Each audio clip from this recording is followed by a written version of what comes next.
નમસ્તે ફ્રેન્ડ, તમારું સ્વાગત છે મારા કિચનમાં। આજે હું તમારી સાથે શેર કરીશ સોજીમાંથી બનતા ઇન્સ્ટન્ટ અપ્પેની રેસીપી। ખૂબ જ ટેસ્ટી એવા, અંદરથી એકદમ સોફ્ટ, જાળીદાર અને બહારથી એકદમ ક્રિસ્પી એવા અપ્પે બને છે।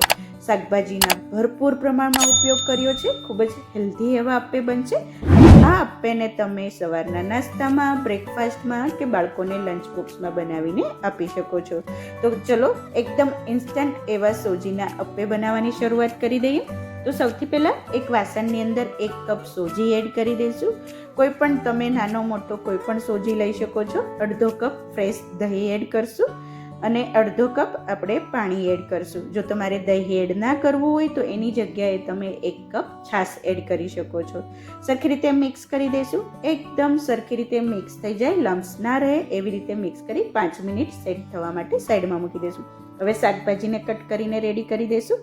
તો એક મીડિયમ સાઇઝનું ગાજર, ઝીણી સમારેલી લીલી ડુંગળી, મિક્સ કેપ્સિકમ, એક મીડિયમ સાઇઝનું ટમાટર, એક નાની ડુંગળી અને 2 થી 3 લીલા મરચાંને આવી રીતે ઝીણા ઝીણા કટ કરીને રેડી કરી દીધા છે।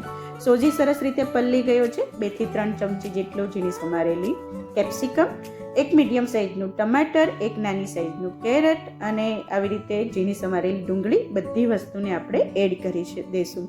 અને જો બાળકોના લંચ માટે બનાવતા હોય તો મરચાંને સ્કીપ કરી દેવાના। 2 થી 3 ચમચી ઝીણી સમારેલી કોથમીર અને સ્વાદ પ્રમાણે મીઠું એડ કરી દઈશું। બધી જ વસ્તુને સરખી રીતે મિક્સ કરી દઈશું। હવે આ બેટર છે એ આપણે અપ્પેનું બેટર એ રેડી છે।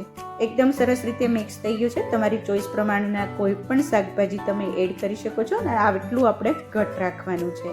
હવે આપણે એક વઘાર કરી લઈએ। 2 થી 3 ચમચી તેલ ગરમ કરવા મૂકી દઈશું અને તેલ ગરમ થઈ જાય એટલે અડધી ચમચી રાઈ એડ કરી દઈશું। રાઈ સરસ રીતે ફૂટી જાય એટલે આપણે જે અપ્પેનું બેટર બનાવ્યું છે એની અંદર એડ કરી દઈશું। સરખી રીતે મિક્સ કરી દઈશું તો આપણું અપ્પેનું બેટર છે એ સરસ રીતે રેડી થઈ જશે। રાઈના લીધે ખૂબ જ સરસ એવો ટેસ્ટ આવે છે અને તેલના લીધે અપ્પે છે એ જાળીદાર બનશે। હવે એની અંદર અડધી ચમચી ઈનો અથવા બેકિંગ સોડા એડ કરી દઈશું। સરખી રીતે મિક્સ કરી દઈશું અને ઈનો સરસ રીતે એક્ટિવ થઈ જાય, મિક્સ થઈ જાય એ રીતે મિક્સ કરી દઈશું। હવે આપણું અપ્પેનું બેટર છે એ રેડી છે। હવે આવી રીતે જે અપ્પેની પેન આવે છે એને ગરમ કરવા મૂકી દઈશું। થોડુંક હલકું એવું તેલ લગાવી દઈશું। તેલ થોડું ગરમ થઈ જાય એટલે એની અંદર આપણે 1 ચમચી આવી રીતે ફિલ કરી દઈશું। અપ્પેનું બેટર છે એ એડ કરી દઈશું અને 2 થી 3 મિનિટ આ અપ્પેને એક બાજુ આપણે ચડવા દઈશું। તો ફ્રેન્ડ્સ, આ ટાઈમે ગેસની ફ્લેમ છે આપણે મીડિયમ ટુ લો રાખશું અને 2 થી 3 મિનિટ પછી તમને આવી રીતે ઉપરથી થોડુંક ડ્રાય એવું દેખાશે ત્યારે તમારે 2 થી 3 ટીપા તેલના લગાવી દઈશું। આવી રીતે બ્રશથી પણ તમે લગાવી શકો છો અને પછી ચમચીની મદદથી બધા અપ્પમને આવી રીતે પલટાવી દઈશું અને બીજી બાજુ પણ સરખી રીતે આપણે શેકી લઈશું। એકદમ ક્રિસ્પી અને ગોલ્ડન બ્રાઉન કલર થાય ત્યાં સુધી બંને બાજુ અપ્પમને આપણે ફેરવતા જઈશું અને શેકતા જઈશું। તો ફ્રેન્ડ્સ, ખૂબ જ ઝડપથી ઇન્સ્ટન્ટ આ અપ્પમ બની જાય છે। ખૂબ જ ટેસ્ટી એવા અપ્પમ બને છે। જો ફ્રેન્ડ્સ, તમે જોઈ શકો છો કે બંને બાજુ સરસ રીતે શેકાઈ ગયા છે। એકદમ ગોળ, ફૂલેલા, ક્રિસ્પી, અંદરથી સોફ્ટ અને જાળીદાર એવા અપ્પમ બની ગયા છે। હવે આ અપ્પમ ગરમા ગરમ ખાવા માટે રેડી છે।